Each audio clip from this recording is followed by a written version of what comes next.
Brand new, modern, luxury house dito sa may Ayala, South Bay, Las Piñas. May lot area na 498 square meters at may floor area na 500 square meters at facing isang orientation or morning sun or fortune lot. My name is Eva and I am your real estate broker friend. Now let's start the luxury house tour. Nasa loob nga tayo ng isang posh, exclusive community developed by Ayala Land na malapit lang sa Daang Hari. Yun yung access natin para dito sa subdivision na to. At meron kang 6-car garage. Dito yung covered part. Tapos may access din sa papunta sa loob ng bahay using that door, pero mamaya yan, doon tayo papasok sa loob para makita nyo uli itong ating malawak na garage. Tapos meron ka ring garden dito sa harapan. Malaki din ha. Actually, talagang ang ganda ng community ng Ayala Southville. Kaya hindi mo na kailangan maglagay ng mga fence kasi highly secured. As in, kung hindi ka na itawag ng homeowner, hindi ka basta makakapasok. Kaya if you notice, even yung mga neighbors, wala rin silang mga fence dahil nga highly secured community at napakalaki ng mga roads dito. Pasukin na natin ang iyong future house. May mga steps bago tayo makarating sa porch. At fully covered ang ating porch area. At bago natin ipagpatuloy ang ating house tour, request ko rin na i-click mo na yung subscribe button ng ating channel na Home Search Philippines para updated ka lagi sa mga videos ng magagandang bahay. Pasok na tayo! Welcome to your modern brand new house sa napakagandang subdivision ng Ayala Southville. At pagpasok natin, ito na agad ang malawak mong living area. At advantage talaga yung mga modern design houses na maraming glass. Kaya napakaaliwalas ng bahay na to. Kasi itong wall na to is made of glass. This is tempered. Tapos dito sa side naman na to, another glass naman, pero this time sliding door, may screen. At ang makikita natin yung napakalaki mong lanay with garden. Tapos tayo dito. Pwede kang maglagay ng malaking outdoor, pwedeng living or dining set dito para extension na rin siya ng iyong pwedeng maging dining area. Tapos pag may mga gathering like birthdays, yan, ito na rin yung spot mo. Pwede kang maglagay dito siguro ng yung buffet table. Tapos this is your garden. Kasi nga 498 square meters ang total lot area, kaya ang laki ng grounds mo. Mataas din yung fence. Tapos yung iyong mga nakalagay dito yung mga bamboo. So parang ang fresh ng iyong garden dahil nga sa mga bamboos na to na medyo matatangkad na. Tapos may access din yung kitchen. Ito yon. Actually, kitchen, dining, and living area may access sa iyong malaking garden. So kung ikaw ay isang plantito or plantita, siguradong ma-appreciate mo yung malaking garden space. Partially covered. Ito, meron ka ditong ceiling na medyo mataas. Pasok tayo dito sa living area uli. O diba, ang laki-laki ng living space mo, kayang-kaya mong pagandahin yan kung meron kang interior designer. Kaya kung kailangan mo nga, tawagan mo lang ako kasi meron tayong mga friends na interior designer, decorator. Tapos may mga provision na rin dito for outlet ng cable, ng TV or ng telephone. Tapos may mga socket. And meron tayong den dito sa ground floor. See? This can be used as an office. High ceiling, panoramic windows, may screen. Kita ko dito yung side garden. Tapos dito naman sa side na to, kita ko naman ang iyong facade uli, yung harapan ng house, yung street. Dahil dito sa ating glass na window, naka-fix siya. Dahil nga big house to, kaya well-defined yung mga spaces. Usually, na-accomplish yan kapag malaki-laki yung iyong floor area. And this is our dining area. Diba? Malaki din siya. Kung mahilig kang manood ng TV habang kumakain, we can convert this as a media wall. Ayan yung mga outlet natin dyan.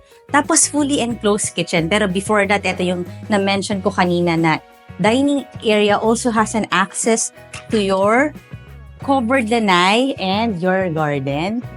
So, ang dami ring fresh air na pwedeng pumasok pag naka-open itong iyong sliding door. And then, this is your kitchen na enclosed, na-divide nitong wall and door na clear glass. At ang luwag ng kitchen, ha? Double sink, movable faucet. Tapos meron ka ring panoramic window. May screen na rin.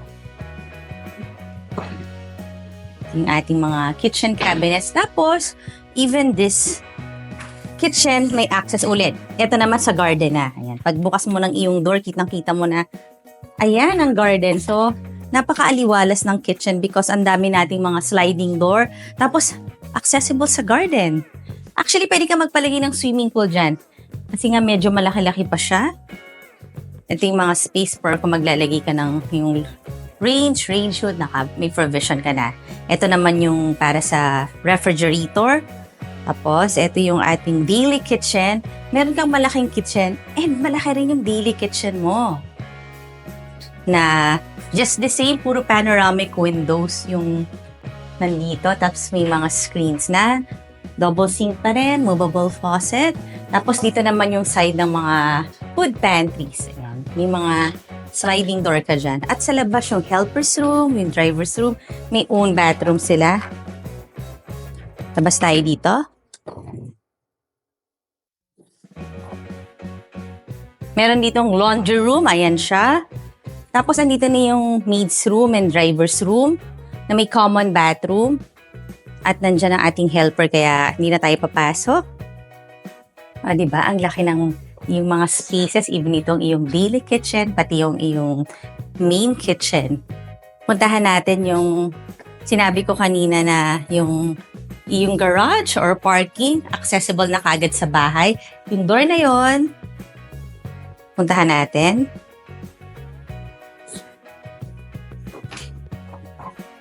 Ayan, ang iyong garage. So, kung lalabas ka na sa sasakyan at gusto mo na kagad pumasok ng house, ito na yung pinakamalapit na access. Tapos, meron pang powder room na puro glass. Diba? Ang dami nating mirror dito. Akyat tayo dito sa ating second floor. Let's go here sa ating staircase. Bago natin ipagpatuloy ang ating house, so request ko rin na i-click mo na yung subscribe button ng ating channel na Home Search Philippines para updated ka lagi sa mga videos na magagandang bahay. At na tayo! Yung price and full details sa description box below the video. Ito, meron ka pang sliding door para ma-enclose mo ang iyong buong second floor. At ito na yung pinaka-family area. Sa lahat ng rooms dito pupunta sa family area. Merong 3 rooms dito sa iyong second floor. Meron kang linen cabinet. Meron ding mirror. Unahin natin itong bedroom number 1.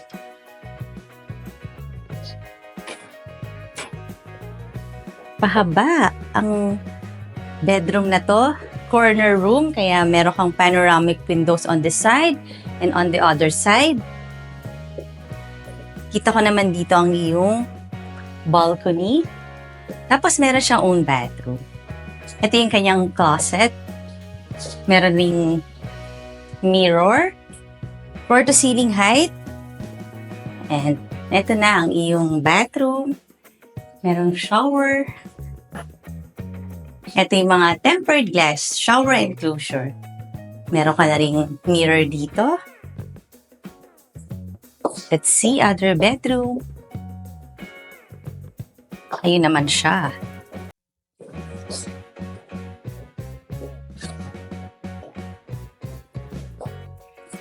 Medyo iba ng konting orientation. Ito naman may pagka squarish. Meron ka ritong panoramic window. May mga provision for AC. Tapos ito yung iyong closet. Parang walk-in type yung style niya. Meron ka ritong fixed window para magbigay ng natural light dito sa yung closet area. Tapos may own bathroom din. Simple yet elegant yung mga bathrooms niya.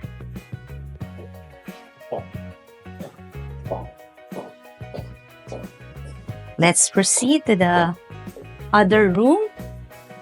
Kaya naman bright dito kasi meron kang balcony.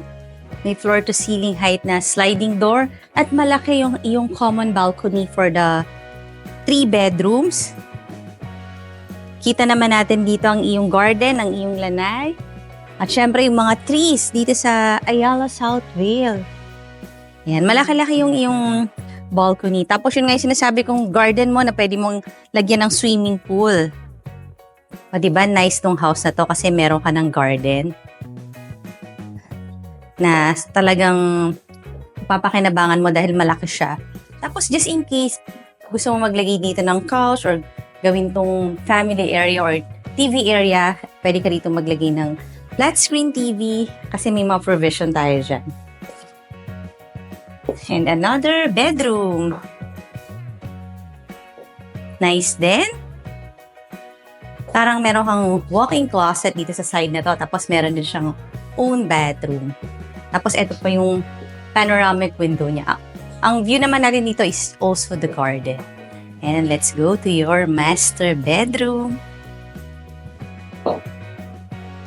Kung interested ka dito, pwede mo akong tawagan na yung price and full details nasa description box below the video. At sizable master bedroom. Lahat naman ng mga rooms may provision kung maglalagay ka ng TV. Kasi meron ka dyang outlet, mga cables, PLDT. And this is your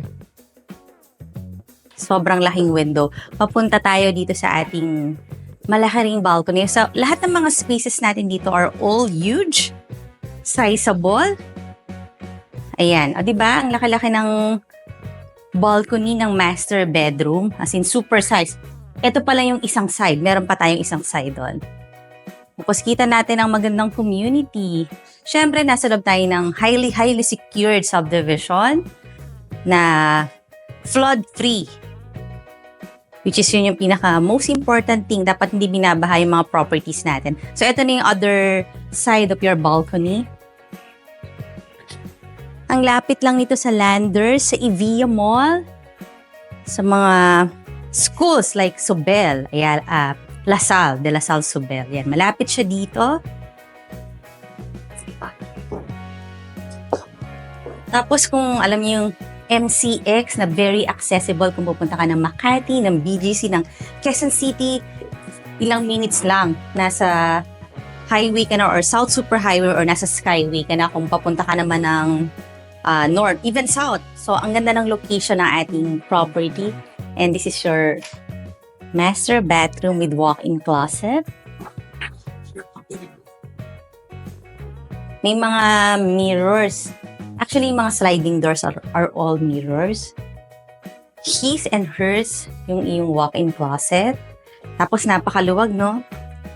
Meron kang double sink, big mirror. This is your water closet. Tapos meron kang mga windows dito sa taas ng iyong bathroom. So, may privacy. Hindi ka naman makikita kasi nga nasa taas yung mga windows niya. Tapos, meron kang jacuzzi type na bathtub. And meron ding shower area.